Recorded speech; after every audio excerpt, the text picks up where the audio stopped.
Olá pessoal, tudo bem? Hoje tem um convidado muito especial, meu querido amigo, colega de trabalho, Guto Leite, professor de literatura brasileira, poeta, cancionista e agora romancista também.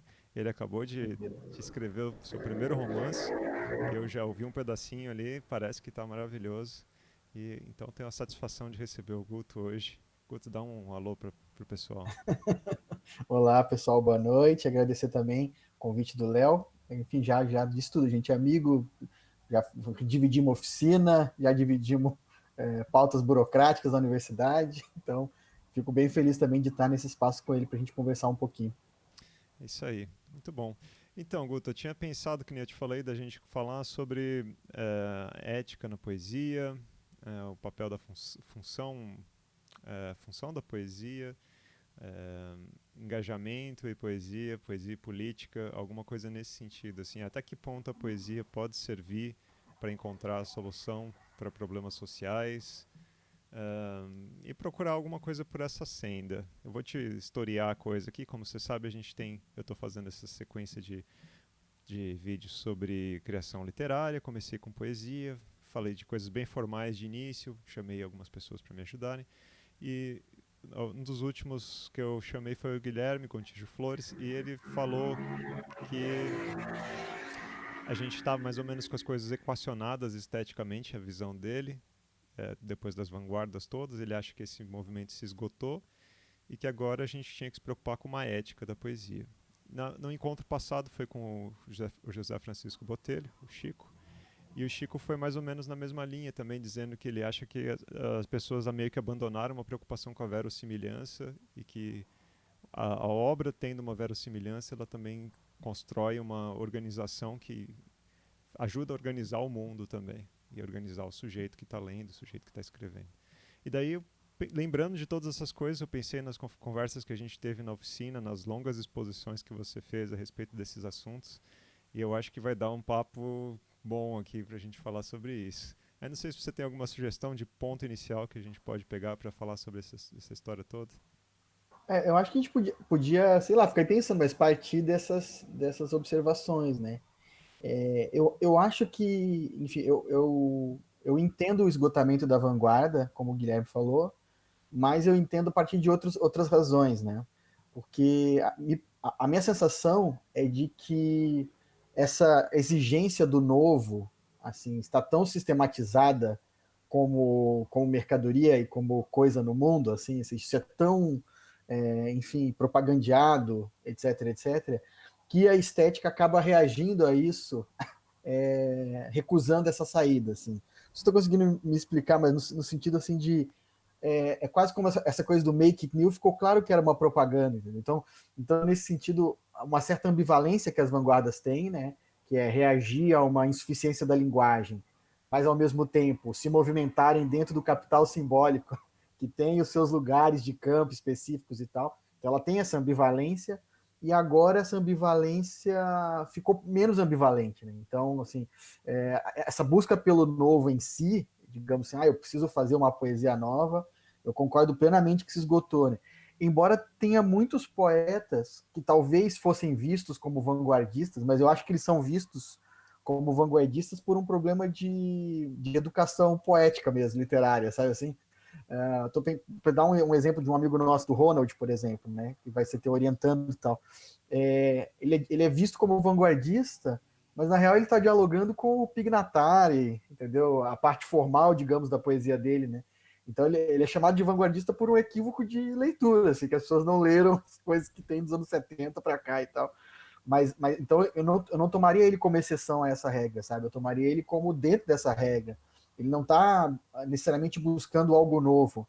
Ele só está buscando uma especificidade da linguagem poética dentro da bibliografia que ele considera, assim.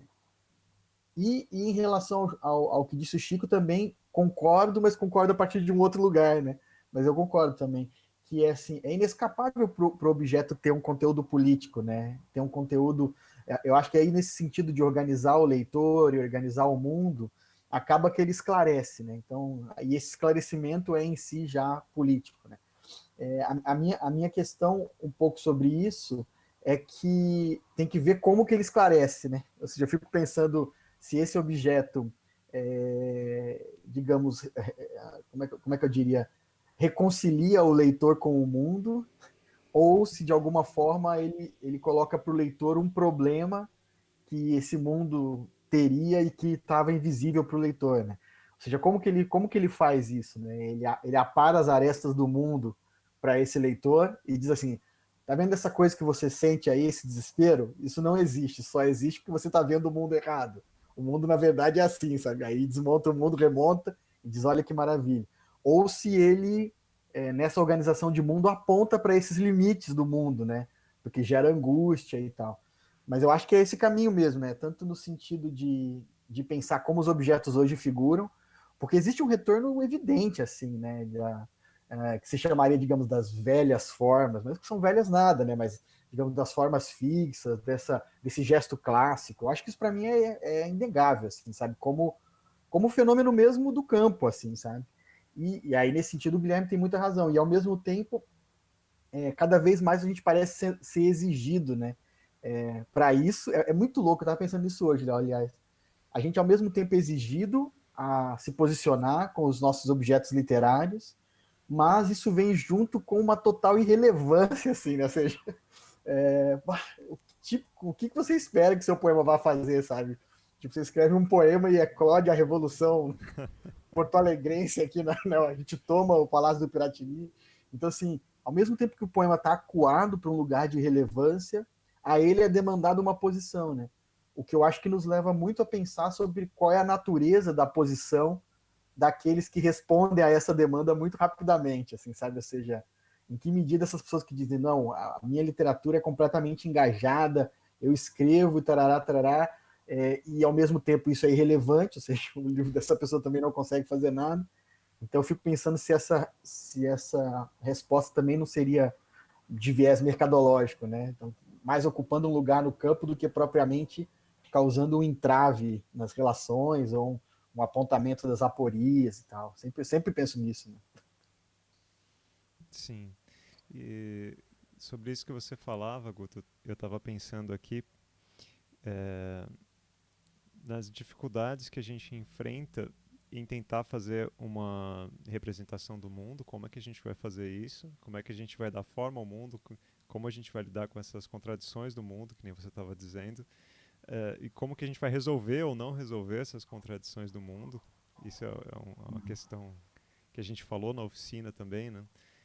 Você cria um dilema, você mostra ali um conflito social e às vezes o autor ou a pessoa que está fazendo a obra, um livro, seja lá o que for, a série na Netflix, vai lá e resolve a coisa de uma forma muito bonita e todo mundo tem aquele final catártico, assim.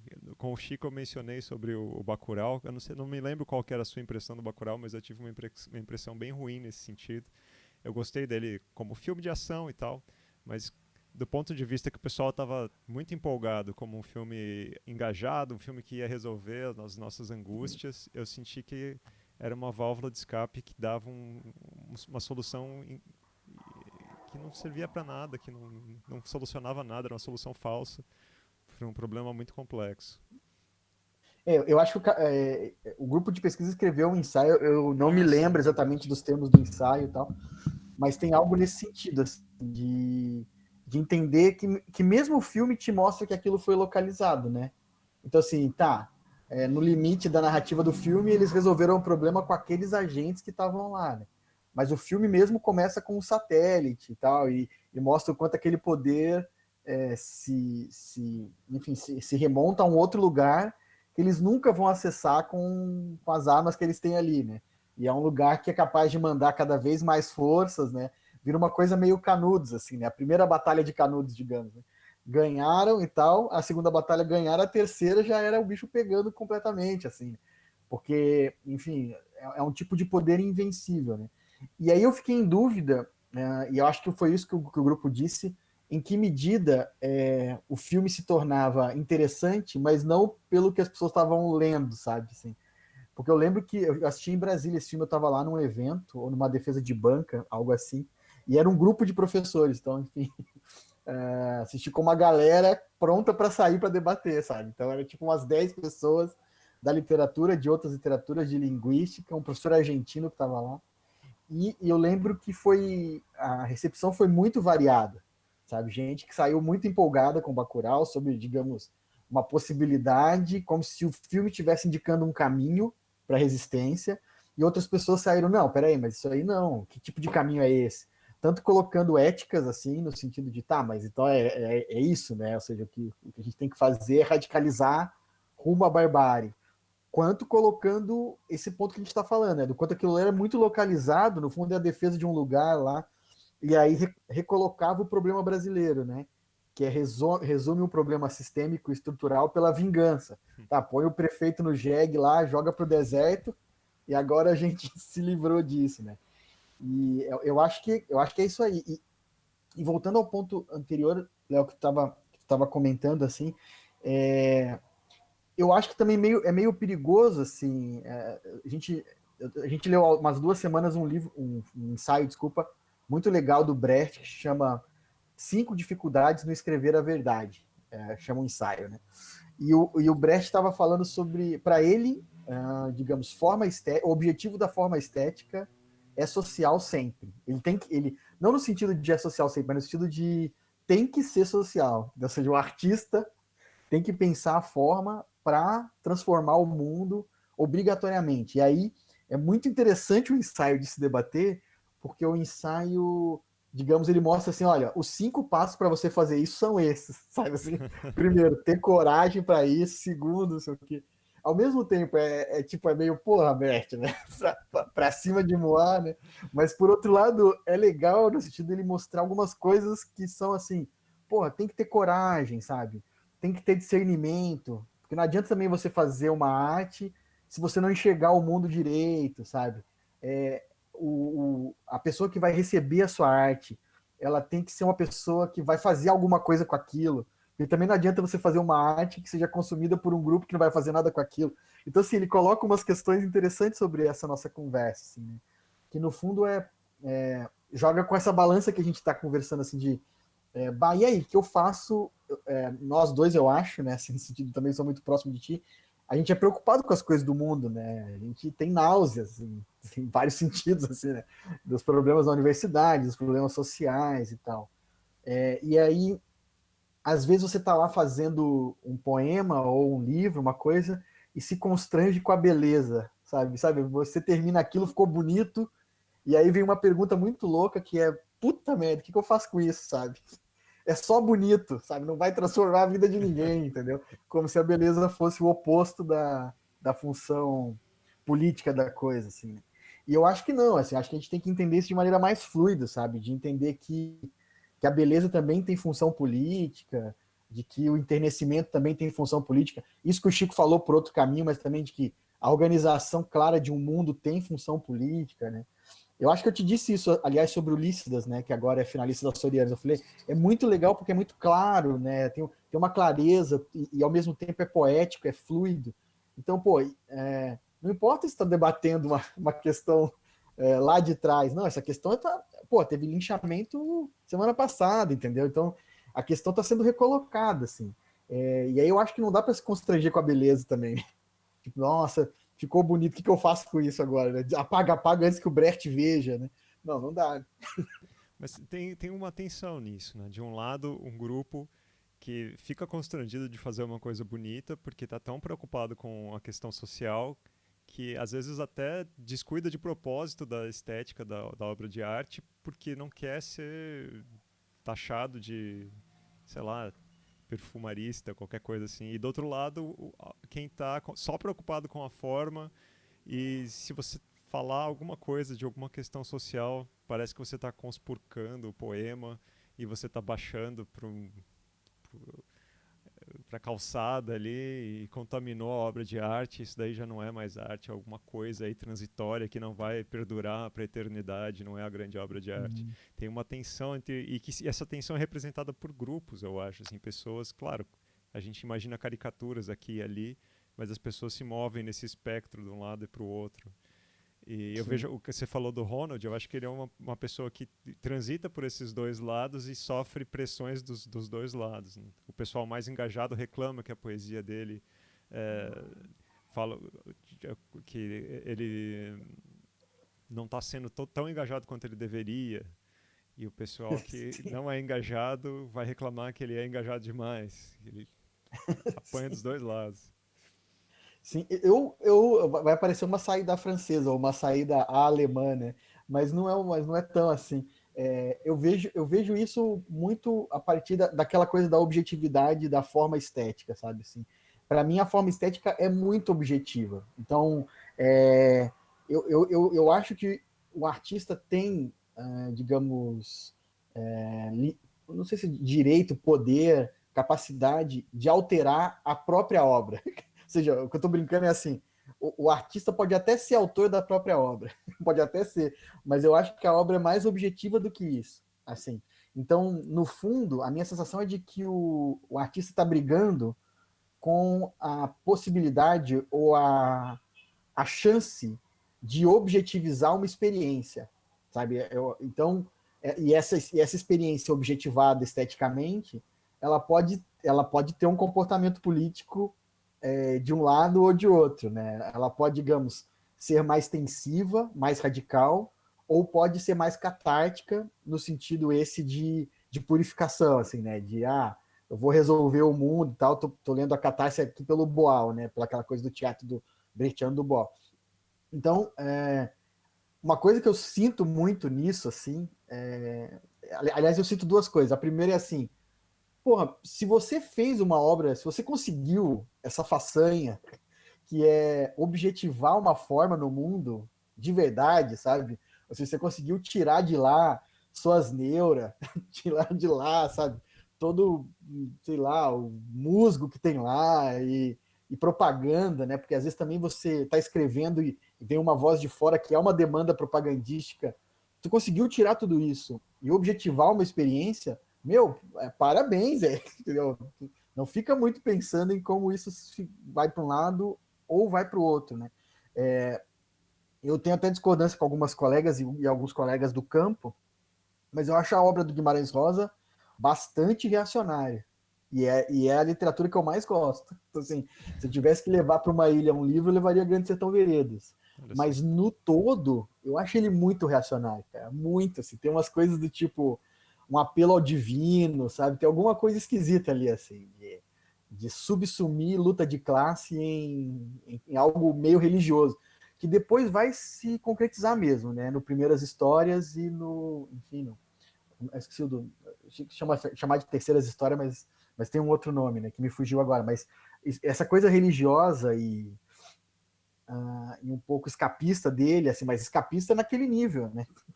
Escapista nível Guimarães Rosa, enfim, né? É aquilo que poucos mortais chegarão e tal, mas eu sinto mas isso não me impede de gozar a obra, né? De gostar da obra e tal. Essa é uma das coisas. A outra coisa que eu ia dizer é que eu acho que tem também essa coisa narcísica de encontrar o próprio posicionamento político na obra e recusar isso, sabe? Assim, no sentido assim, vamos por, você é uma pessoa de esquerda ou uma pessoa de direita, mas gostaria de ser mais de esquerda ou de ser mais de direita, sabe? E aí a sua obra, como ela é justamente esse momento de encontro seu consigo mesmo, com a sua experiência, com a sua história, com todo o resto, ela vai te revelar, assim, ela acaba revelando. E aí você fica não querendo que certos debates sejam feitos sobre a sua obra, porque ela vai demonstrar posicionamentos que tu não gostaria de ter, né? E aí, enfim, no fundo a gente está falando assim, tem que ter muita terapia, muita análise para o grupo, pro grupo todo de escritores, porque tem muita coisa implicada, né? Muita coisa, assim. Sim, concordo com você. E eu fico pensando sobre o que você falou. Você falou que as pessoas ficam preocupadas como a sua obra vai ser interpretada, mas que você acha que ela é um pouco mais objetiva do que isso. Você acha então que o autor não tem controle sobre a recepção da obra? Porque alguns tentam interferir na recepção, né? Tentam levar a coisa mais para lá ou mais para cá. Assim, assim, não, eu tô procurando o livro do Tameia, pronto, ufa. Mas quando o nome me foge, final de semestre é foda. Não, eu acho que os autores tentam, Cara, esse é um jogo muito, para mim é muito difícil, assim, não pessoalmente, mas é muito difícil lidar com isso no campo, né? É, o que eu tô tentando dizer assim, se eu tô pensando a forma como objetiva, eu acho que a gente devia desencanar um pouco, sabe, dos livros, assim, deixar os livros acontecerem ou não acontecerem também, entendeu? Porque às vezes os livros acontecem e desacontecem. Às vezes os livros não acontecem e vão acontecer depois, né? Se a gente fica muito. Eu sempre vejo isso como um sinal de fraqueza, cara. Sempre. Mesmo em grandes escritores, sabe? Por exemplo, o Cabral tem uma ânsia enorme de controle da sua obra, sabe? Assim, a ponto de ele indicar. Boa parte dos instrumentos que a gente usa para analisar o Cabral, quando a gente começa a investigar, são do próprio Cabral. Sabe? Você vai falando, a coisa do engenheiro, do Le Corbusier, o afastamento das paixões, a antilira. Aí tu vai andando para trás e encontra no próprio Cabral isso, sabe? Eu acho isso, assim, um sinal absurdo de fraqueza de leitura, sabe? E ao mesmo tempo de fraqueza do Cabral, né? Porque assim, essa coisa de querer a todo custo deixar uma obra e, enfim, essa paixão pela posteridade e tal. Só que eu acho, cara, que se a gente for brigar com isso, aí eu e você e tal, eu sei que tu tem uma postura um pouco assim também, né? De tu faz o livro e deixa o livro, né? Às vezes tu fica até constrangido de voltar a falar sobre o livro, que como se o livro fosse um objeto colocado mesmo no mundo para circular. O que talvez até venha dessa coisa de tradutor, né, Léo? Que eu acho que assim, o tradutor tem uma relação mais saudável com a sua, com a sua criação, né? E o escritor tem uma relação muito, muito doentia normalmente com isso. Então, mas eu acho que se a gente for brigar com isso, a gente vai brigar com todo mundo, cara. Porque isso é muito, muito comum, assim. Sabe? A pessoa faz a obra e explica a obra. Aí faz a obra e você vê a pessoa num encontro, assim, numa mesa redonda, ela tá lá explicando a própria obra. E ao mesmo tempo ela fica numa posição horrível, porque as pessoas perguntam, né? Tipo, tá, e como tu construiu isso? E como que é isso? Então você quase é inevitável você depositar signos sobre aquilo. E aí, para voltar para o nosso ponto, politicamente não tem como isso não ser ruim, sabe? Porque no fundo tu tá trabalhando numa lógica de mercadoria quando tu faz isso, né? Tu quer que aquilo, enfim, tu não quer que aquilo cause impacto, não quer, tu quer é que o seu produto se reverbere por aí dentro de um circuito controlado, né? Dentro do circuito controlado. Eu acho que se apontou para uma coisa fundamental, essa da lógica da mercadoria. Quando o autor resolve manter esse vínculo, parece uma espécie de cordão umbilical ali com a obra e fortalecer isso, ele está, na verdade, se grudando lá essa coisa e não deixando que ela seja autônoma. Né? Ah, você gostou desse livro? Esse livro, na verdade, é isso aqui. É uma experiência que eu tive, não sei aonde. Tem um não sei o que. Ali, inclusive, eu tenho um caneco aqui daquele lugar que eu fui e tive essa experiência. Você gostaria de comprar? Ou sei lá, você gostaria que eu falasse sobre isso? Eu posso fazer uma entrevista. Você me paga R$ 50.000, eu conto essa história para você. A gente pode escrever um livro sobre Sim. isso. Tá fortalecendo, não tá deixando o objeto ser autônomo, só faz parte do seu repertório de coisas que você pode vender sobre si mesmo. Sim, eu fico em dúvida às vezes se isso não é uma perda de autonomia geral que também acaba atingindo a própria obra, assim. Porque outras categorias analíticas contemporâneas sobre a obra, elas muitas vezes retiram essa autonomia da obra, né? Então, assim, não estou aqui no sentido de dizer que não há, pelo contrário, né, pelo que eu disse antes, que não há posicionamento político do autor na obra. Claro que há, né? Evidentemente que há. Mas a questão de entender que, para além do posicionamento político, porque a obra é um objeto, porque a obra é objetiva, e porque a obra é autônoma, ela carrega outras questões. Então, se você retira, né, desidrata a obra nesse sentido, torna a obra um complemento da experiência, ou um complemento do autor, ou um complemento da prateleira, um complemento de uma série de livros. Eu não vejo como isso circular em outro lugar que não seja esse da mercadoria que a gente estava comentando. Assim. Porque o que faz a obra, pelo menos manter uma ambivalência em relação à lógica da mercadoria, é a sua autonomia. Né?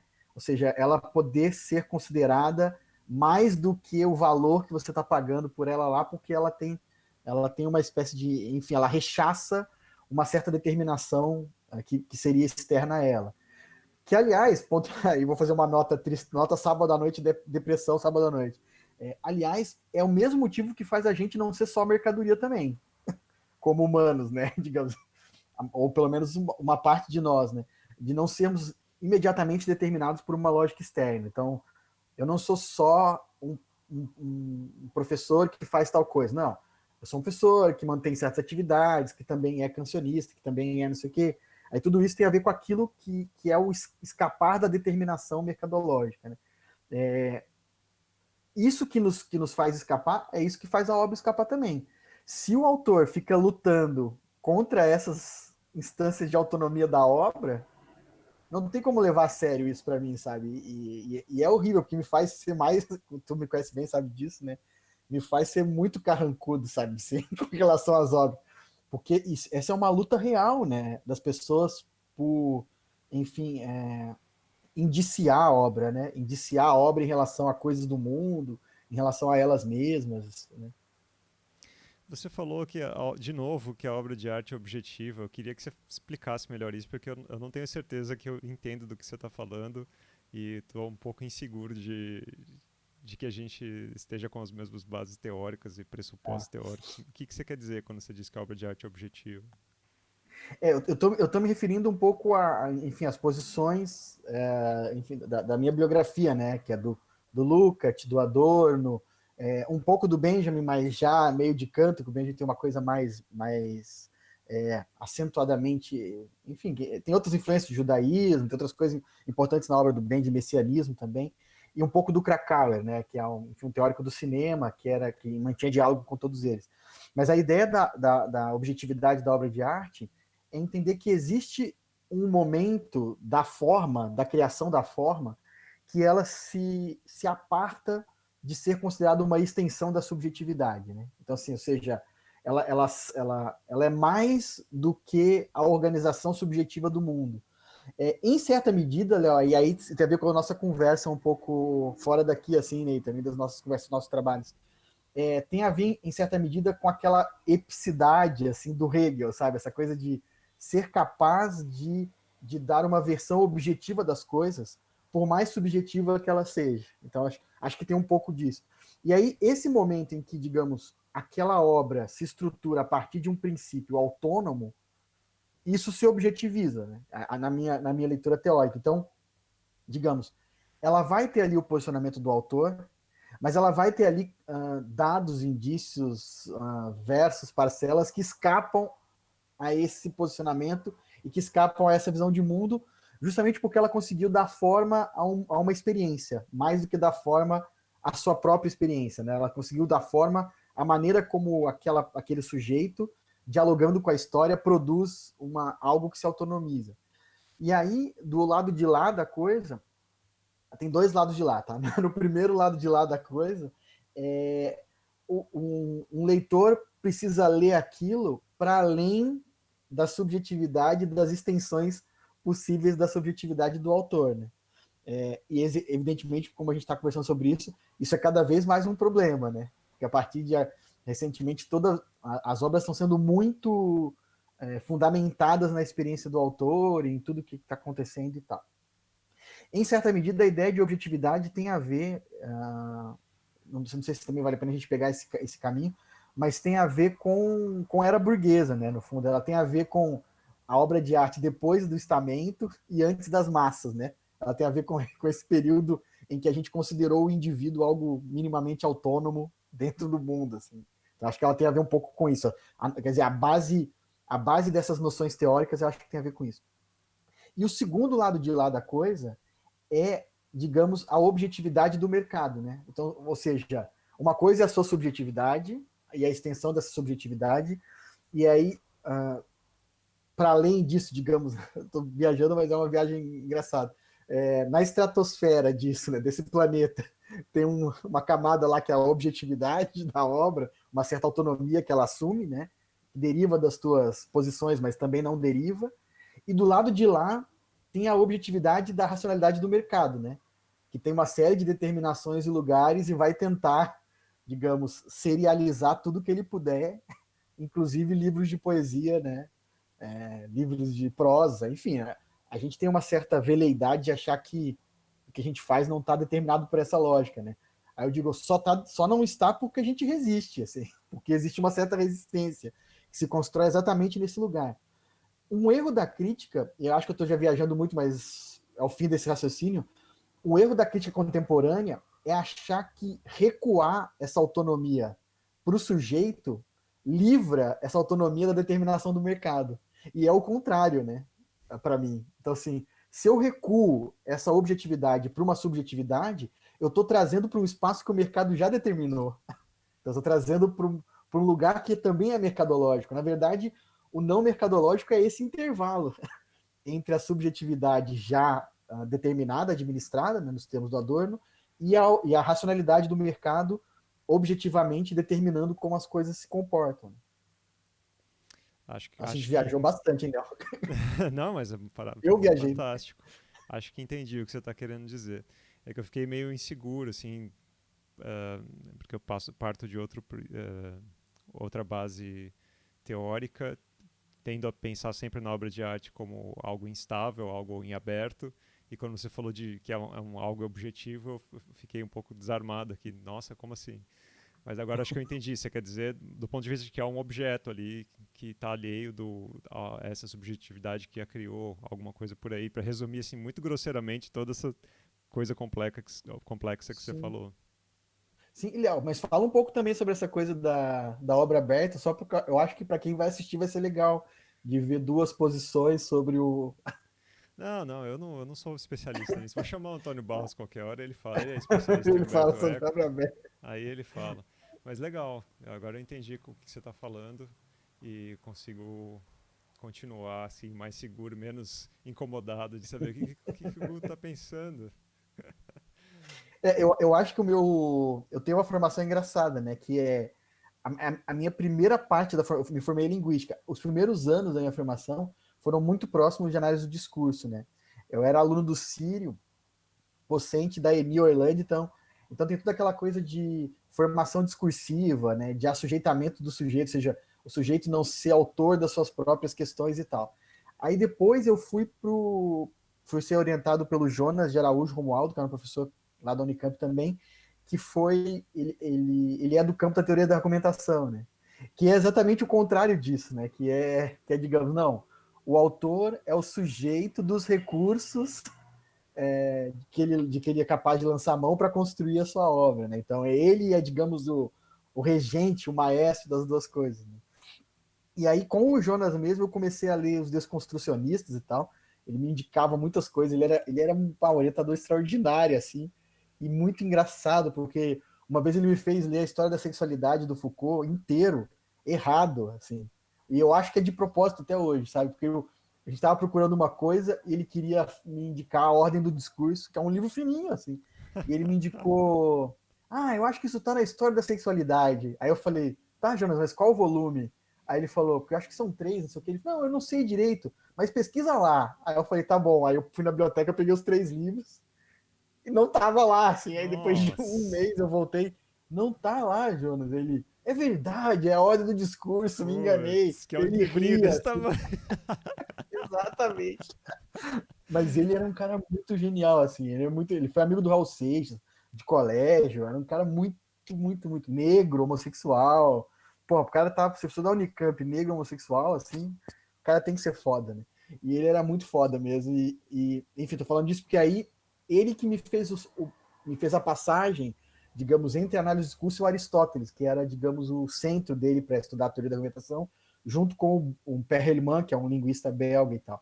E aí eu sempre fico nessa, recusando um pouco o que seria o total assujeitamento, mas aceitando a objetividade. Então eu estou falando tudo isso para chegar nesse ponto, né? Então, assim, eu não acho que, digamos, Listas foi feito por uma formação subjetiva, por uma formação discursiva encarnada no sujeito Leonardo Antunes que brotou o livro. Não acho isso, né?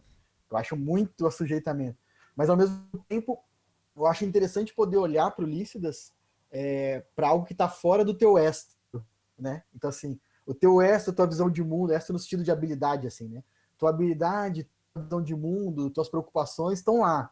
Mas tem outra coisa que está lá, né? Que talvez tenha a ver com Porto Alegre, que talvez tenha a ver com... E aí é esse interesse que me dá, digamos, a leitura do Adorno de objetividade da forma estética. Né? Entendi. Bem legal. É, tinha mais uma coisa para te perguntar. Só que eu fico hipnotizado pelas suas palavras e esqueço o que eu ia falar, Guto. É que é melodia, tem nada, não tem nenhum conteúdo, mas é melopeia isso aí.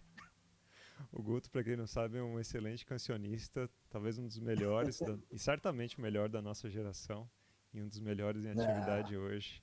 Guto, me Não fala é muito sobre o seu exagerado. romance novo, dá um spoiler aí, alguma coisa, me diz, fala Um sobre spoiler. as suas Dou. preocupações estéticas e éticas ao criar esse romance, se você não quiser dar um spoiler muito grande da história. Tá. Eu posso depois ler um trechinho também. Ah, ia ser maravilhoso.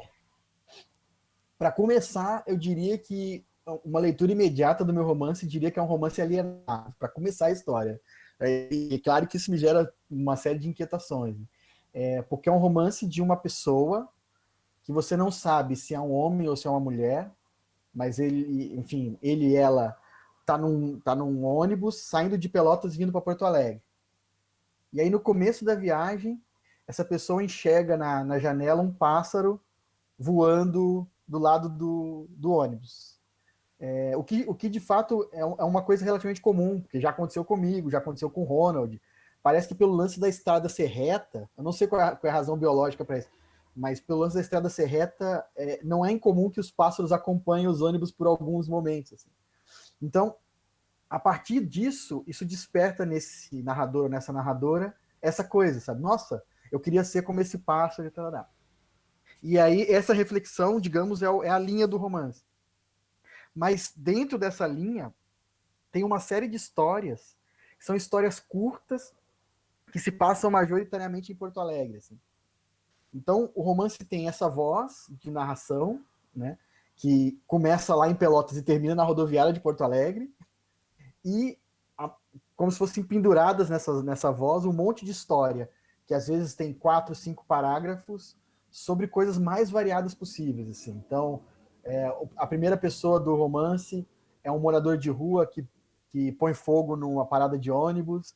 A segunda pessoa do romance é um menininho que tinha por sonho, aquela que eu li na oficina, ele tinha por sonho comprar 100 pila de bala, essa é a segunda história. Aí a terceira história é uma professora de uma escola infantil no Moinhos, e assim vai. Então deve ter umas 30 ou 40 histórias penduradas nessa voz narrativa que vai de Pelotas até Porto Alegre de ônibus acordada, que são 3 horas e meia e tal. Eu até calculei quanto tempo demora para ler o romance, então, para ver se eu Caramba, conseguia deixar mais ou menos parelho. Assim. que legal. E E eu não sei se é um romance, Léo. as histórias são memórias dela? Como é que é isso? Pois é, Pode isso não é falar? Ah, explícito não é no livro. explícito, tá. Não é explícito, não é explícito no livro. Às vezes, porque uma das coisas que é marcada nas histórias é que aparece. As histórias todas têm a ver com bichos, assim. Ela tem alguma metáfora de bicho, alguma coisa, porque tem a ver um pouco com essa reflexão inicial. Então você pode achar que essa pessoa que está viajando é um dos personagens, é um dos caras do livro, porque, enfim, tem um dos caras do livro que é um ex-biólogo, que virou morador de rua e tal. Pode ser que seja ele antes dele se tornar morador de rua, porque todas as histórias trazem mas isso não é claro. E também dá para ler o livro como um livro de contos. Eu não sei como é que eu vou, enfim, essa coisa do mercado também, né? Eu não sei como é que eu vou veicular o livro, porque ele é um romance pela extensão, tem umas 250 páginas, digamos, de publicação, assim, né? Mas ele é cheio de contos, então ele também pode ser lido como um livro de contos, assim. Enfim, é isso. E não tem nada político imediatamente. A questão dele é essa, a questão dele é com os bichos, assim. A questão dele é porque aí logo na primeira parte do livro ele passa a tratar o ônibus que ele tá como uma baleia, como se ele estivesse dentro da baleia e tal. Baleia E bíblica. aí a baleia bíblica, né? E aí tem esse lance dele se perguntar por que eu não saio aqui, o que é isso que se chama humano que me faz não ter uma vida natural como a dos bichos e tal. É muito impactado pela minha leitura do Spinoza. Eu tive um tempo spinoziano agora, recente, assim, e aí me ajudou a dar o formato para o livro, e uma coisa de perspectivismo também, mas esse mais de orelhada, menos de leitura. Eu li alguma coisa de Vieira de Castro, mas não li muito, assim. Mas o Spinoza, assim, aí A questão é essa, assim, em que ponto que você sai disso que se chama humano e vaga para algum outro lugar, para próximo do mundo natural, sabe? Que maravilhoso. Você pode ler um trechinho pra gente, Guto? Ah, vou ler, peraí, preparei aqui. É um dos parágrafos dessa voz, tá? Ah, carregar uma folha na ponta do bico, uma tocha, um brinco, um coração desalado. Carregar o que tem em você dos bichos, que o humano é um passo para o não humano. Cansar-se, morrer, quem sabe, é um risco. Mas aquilo que trazes, este peso mínimo, capaz de estourar o chão do universo, romper os ladrilhos, refazer mosaicos, a perda do prumo a bailar no espaço, o máximo, no fundo do fundo de nossas razões, nossa consciência que curva em mares, se acalma, se agita, se petrifica. Não é bom perceber de dentro do barco alguém abater-se com a vida nos braços, sobrevoando errático todas as nossas ciências, medindo a distância pelo ar que expele, por um morro, um tino, uma árvore. Não existem quilômetros, vê?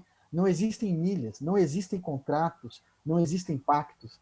Para ir, ir, para voltar, voltar, para voar, ser, para deixar, saber. Não é bonito ver estes guardiões sempre tão extenuados, levando adiante na boca o atávico, a chance de voltarmos a ser como éramos, um dos incontáveis planetas com vida, mas vida nas nuvens, no solo, nas águas, uma vida sem crenças, sem parafernálias. Deus é a nossa doença. Tá.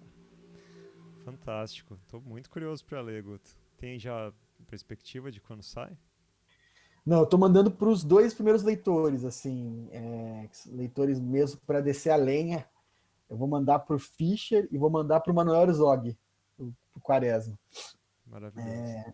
Que eu falei, não, desçam a lenha aí, porque, cara, é muito louco isso, assim. Porque eu acho também que, para voltar para o nosso assunto só, tem a ver com essa objetividade. Assim, eu acordo, às vezes, apaixonado pelo livro, e acordo, às vezes, assim, não consigo nem ler o livro. Eu gostei muito de toda a ideia de como você construiu e dessa relação com os animais também me interessa muito. Às vezes eu fico pensando assim de como os bichos evoluíram e de repente por coisas banais, né? Um bicho gostava de cantar uma música, outro bicho gostava de dançar e comer esse outro tipo de coisa. E por conta de uma coisa boba assim de dançar ali ou cantar aqui, comer essa frutinha aqui ou uma noz ali, passou alguns milhões de anos, você tem criaturas completamente diferentes.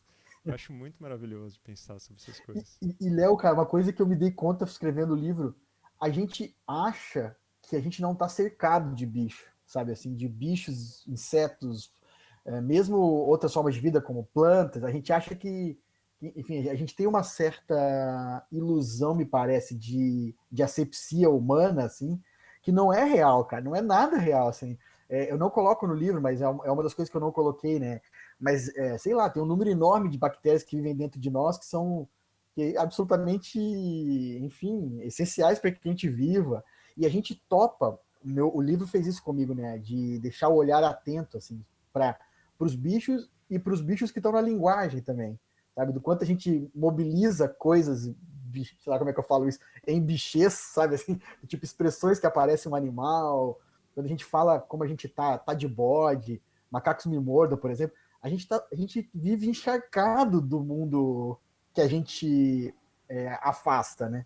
E aí eu acho que o livro, digamos, o cerne do livro é esse recalque, assim, sabe? Essa é a maneira como nós a gente tem por orgulho ter se destacado desse grupo. E, pô, sei lá, olhando em volta, eu não acho que a gente tem que se orgulhar muito, não. Quando eu olho Sim. pro Bolsonaro, eu falo, será que a gente tem que se orgulhar tanto assim de não ser ainda um primata? São paralelos interessantes, né? Quando a gente faz um paralelo com um animal, um paralelo com uma inteligência artificial, a gente fica pensando no nosso lugar entre essas duas coisas. E às vezes eu fico pensando sobre isso e pensando sobre aquilo que a gente chama de humano e aquilo que a gente dá tanto valor por ser humano e quase uma coisa transcendental por ter aquele sentimento que é um sentimento extremamente do corpo, da condição de estar vivo como um organismo precário e não ser, sei lá, uma inteligência artificial no computador eterno ali, perfeito, que não ia ter nenhuma dessas preocupações que a gente tem, não ia ter nenhuma dessas sensações que a gente tem, que a gente só tem porque é um organismo, um bicho. Exatamente. Assim. E outra, parece que tudo isso que a gente está conversando sobre, digamos, ser um poeta, ser uma pessoa política tal, tudo isso supostamente estaria guardado em nós, na nossa parcela humana. E aí eu pergunto, será? Pergunto assim, modestamente, sabe? No sentido de que eu não tenho tanta certeza assim, sabe? Se o humano não é exatamente essa determinação das coisas. E, digamos, isso que nos faz escrever poesia, isso que nos faz brigar pelos nossos direitos, ficar triste com a desigualdade e tal, isso é resquício. O livro se pergunta um pouco isso, sabe? Se isso tudo que nós não nos vangloriamos que seja humano, na verdade não é a parte animal que ainda está em nós, e que a gente tem que lutar para manter isso, né? Agora com essas coisas enfim, no mundo contemporâneo que a gente vive, né, cara, de a gente pensar numa coisa e falar aparecer no celular, né? Agora, digamos que esse humano está em risco, né, porque está tudo determinado e tal, a gente fica mais sensível a essas outras possibilidades, eu acho, né? Eu concordo plenamente contigo, plenamente. Isso é bem interessante mesmo. Guto, muito bom conversar com você. Não sei se você tem mais alguma Exato. consideração a respeito disso tudo, senão acho que a gente pode ir encerrando por aqui. Você vai fazer, tem alguma perspectiva de show? Como é que ficou essa situação agora na pandemia? Acho que não, assim, a gente pensou numa live, só que, putz, live é foda, né? Você tem que ser. Eu vi uma live muito bacana, assim, da Cida Moreira, que é uma cantora de São Paulo maravilhosa, cantor Brecht e tal, que ela pensou a live, fez figurino. Eu acho que seria legal fazer isso, assim, mas eu não sei se vai sair antes desse. Porque agora a gente entra num período de transição, me parece, né? Talvez uma transição de 1 ano e meio, digamos, até voltar a sair. E aí eu não sei como é que vai ser show nesse momento, assim, cara. Sim, é difícil mesmo. Tem Mas uma, agradeço muito. Fala, desculpa. tem uma última provocação para você. Aquele, Olha. aquele cartoon que está circulando e as pessoas compartilham entusiasticamente. E agora o que faremos? Faremos poesia. Esses canalhas não aguentam poesia. Eu mandei isso pro grupo de orientandos meus, eles não tinham visto. E eu falei, cara, olha esse negócio, né? Tem gente compartilhando isso assim, com lágrimas nos olhos. Sim, é isso. E os meus orientandos ficaram assim, não pode ser verdade, cara. Isso é meme, isso é sacanagem. Eu falei, não, as pessoas realmente acreditam nisso, né? Que realmente elas vão fazer poesia e mudar o mundo. Também não é acho que não é o extremo oposto, né? Se a sua poesia não serve pra nada, mas essa provocação pra você, o que você pensa disso? Cara, eu tenho abominação por esse meme aí, cara. Eu acho esse modo borogodó. Sabe por quê? Cara? Porque no mundo real, assim, eu acho que assim, digamos, nesse sentido eu sou muito brechtiano, assim, sabe? Que é a primeira coisa que a gente tem que fazer é tirar da frente o lixo, né, cara? Assim, do tipo, a gente tem que enxergar o mundo minimamente, né? E, porra, que o Brecht chama nesse texto de conhecer a verdade. Tem que conhecer o que está sobre o que as coisas como as coisas se constroem, né? Um exemplo que ele dá é assim: a gente não pode entender o fascismo como uma catástrofe que se abateu sobre nós, mas a gente tem que dizer que o fascismo é o capitalismo sem disfarce. Então, assim, o momento em que o capitalismo consegue fazer todas as coisas sem que ninguém o atrapalhe ou que ele precisa, digamos, manter esse grau de violência, a gente chama isso de fascismo. Então, assim, uma coisa importante é a gente conhecer, né? E, pô, cara, não tem nada mais que os canalhas aguentam do que poesia, cara. Os canalhas aguentam totalmente, cara. Os canalhas estão nem aí, Os assim. caras vendem Eu, eu, poesia. eu ele, não, exatamente. Não, ou tripudiam, cara, assim. Eu acho que qualquer pessoa que tem mais, sei lá, nossa faixa etária e que escreve poesia desde mais cedo, assim, eu acho que a gente tem incontáveis exemplos na nossa vida de alguém que disse de um canalha que parou na nossa frente e falou que coisa ridícula isso que você faz, não sei o quê. Sempre tem, né? E eu concordo com o que você falou, assim, no sentido de relevância, porque, ao mesmo tempo, olha como a objetividade também me salva nesses momentos.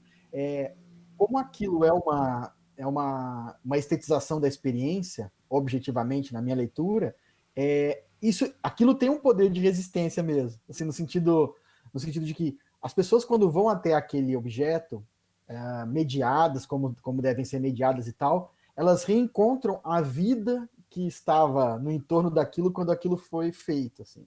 E isso é extremamente poderoso, por um lado. Agora, a questão é que, enfim, vamos supor que o capital seja um tiozão sentado em algum lugar na nuvem, né?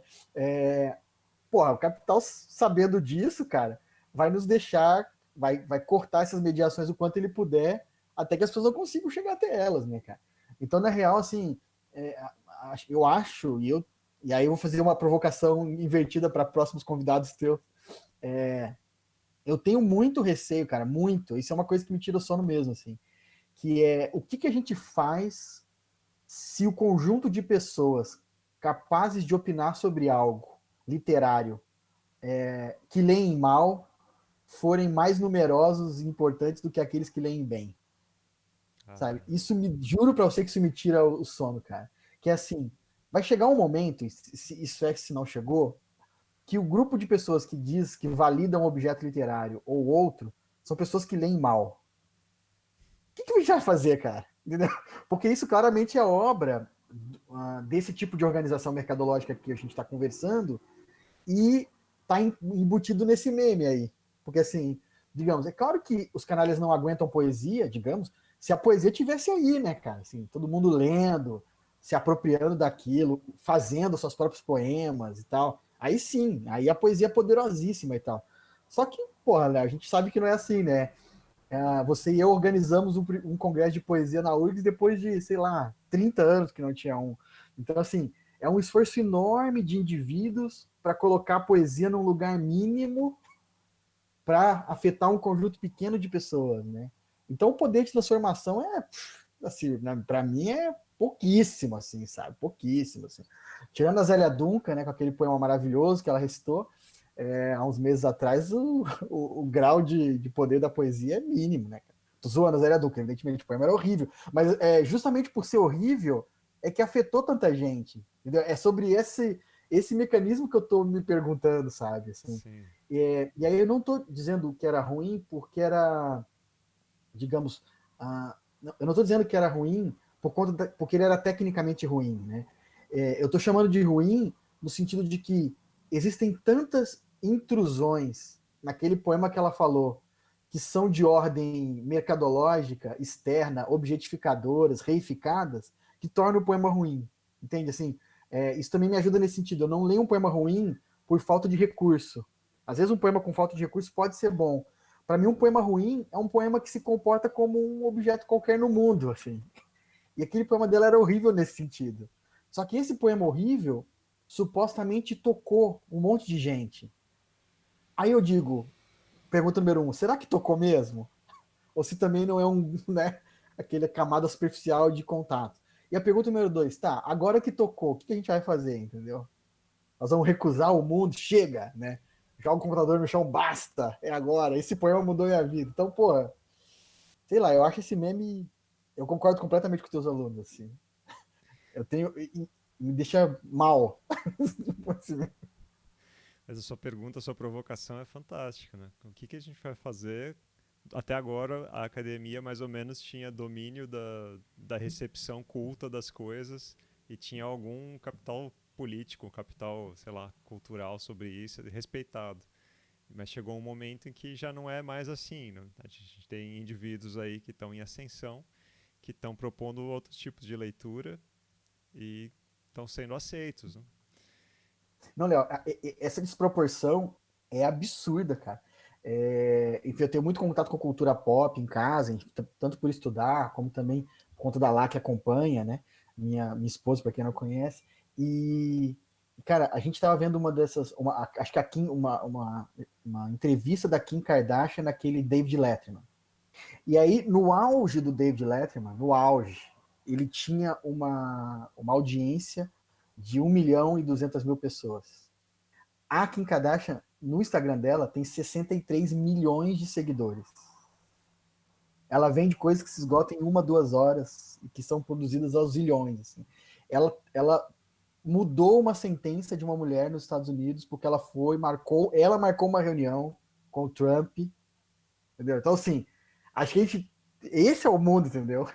E aí, nesse mundo em que a universidade é vista como um foco de autoritarismo, e aí tem todo um discurso anti-universitário, né? E também por culpa da universidade, que muitas vezes não abre a crítica, né? A gente tem que fazer a crítica no sentido esse de aberta, né? Você tem que colocar os seus pressupostos, não ficar, enfim, eu ia falar uma expressão chula, não vou falar, mas sendo muito assertivo, dizendo isso é assim. Não, tu tem que, né, argumentar as coisas, por que tu tá tendo aquela posição. E aí, uma universidade, muitas vezes pouco democrática, soa para a universidade como um foco de autoridade. E agora eles vão passar por cima total, eu acho, assim. Enfim, é o que eu falei, desculpa estar sendo repetitivo, eu morro de medo disso, cara. Porque com isso, a gente perde livros. Assim, sabe? Livros que são esquecidos. A gente produz muita coisa hoje. Então, a chance de um livro não ser lido como deve e permanecer não sendo lido como deve até o fim dos tempos é enorme, cara, é enorme. Tem um romance muito interessante, mas que eu acho que não está sendo lido muito bem, que é Marrom e Amarelo, do Paulo Scott, assim. É um romance em que até os defeitos são eloquentes, sabe? Até os problemas do romance são interessantes para aquilo que ele está fazendo, tal. O que é uma capacidade dessas obras que são boas e tal, de fazer as coisas acontecer. E ele é finalista do Jabuti, se eu não me engano, mas aí ele é preterido numa lista aqui, preterido numa lista ali, porque tem a ver com essa flutuação de autoridade que a gente estava falando, sabe? Então, isso já me deixa meio assim, bah, como é que vai ser, sabe?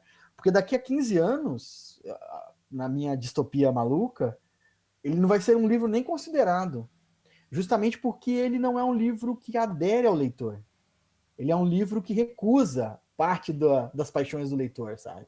Ele diz assim, não, calma aí, essa história aqui é de outro jeito.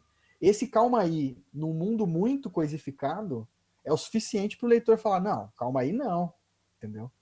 Calma aí, vou largar de mão esse cara. Calma aí, eu vou ligar a Netflix, assistir alguma coisa aqui numa fórmula Van aqui. Damme, É, Van Damme. não fala mal do Van Damme. Não vou falar, não vou falar. Guto, muito obrigado pela conversa, foi divertidíssimo, aprendi bastante e gostei muito da sua provocação. Vou pensar aqui o que eu posso fazer com ela, quem que eu posso chamar para enfrentar esse desafio aí que você propôs, que é muito bom. Obrigado, querido. Obrigado pelo convite. Espero que você continue sempre. Eu estou muito espantado com a tua produção na quarentena e muito feliz também, muito feliz. Obrigado. Porque é aquilo que a gente falou, uma das coisas legais de desmistificar essa coisa autoritária da universidade são iniciativas como essa, né? De estabelecer conversas com escritores, com tradutores, com outras pessoas, fazer iniciativas que têm a ver com área musical que tu faz tão bem. Eu acho que é isso, tem que popularizar mesmo. Chega. É verdade. Vou até anunciar aqui em breve, espero começar uma nova sequência de vídeos aí falando sobre academia, como é Oh. estudar na universidade, por que estudar na universidade, qual a função de uma formação universitária, porque eu recebo perguntas assim assustadoras das pessoas não sabem para que serve a universidade, se perguntando assim, vale a pena fazer a universidade, mas para que fazer a universidade? Então espero começar uma sequência em breve aí, estou tentando fazer a Diandra entrar nessa comigo e me ajudar, vamos ver se eu consigo. Eu faço voto que vocês se animem, é muito legal Eu mesmo. acho que é importante. Guto, muito obrigado de coração. Abraço, Sempre um querido. prazer falar com você. Um abração. Lembrar Imagina, prazer é de meu. falar isso. Obrigado. Aí, valeu, um abração.